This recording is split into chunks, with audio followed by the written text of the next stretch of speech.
This out a wild and revealing arrest in Virginia Beach. To see a naked man being arrested 2 doors down is kind of alarming.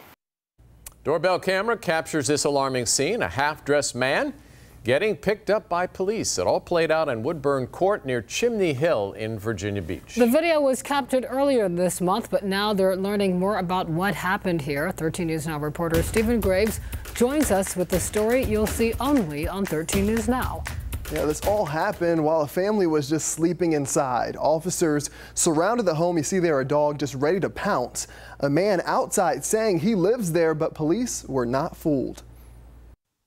A suspect exposed in more ways than one on a porch of a Virginia Beach home. To see a naked man being arrested 2 doors down is kind of alarming. He was half naked, technically, but either way, a sight homeowners never expected to see recorded on their motion-activated camera. Well, we were afraid. We have a child. We spoke to the couple through their doorbell device. They explained how this happened earlier this month on Woodburn Court.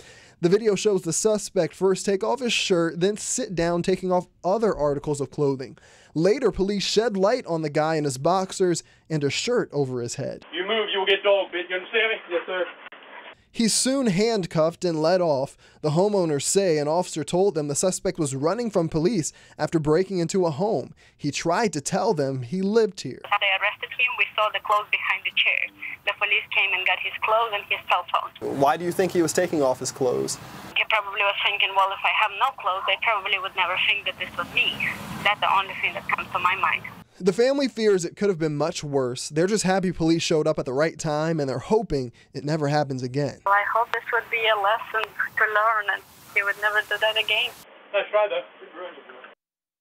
Now, police didn't have too many details immediately available. They do say in the hours before this, though, they were called to the area for a domestic dispute. We don't know yet if that suspect was charged, though. Stephen Graves, 13 News Now.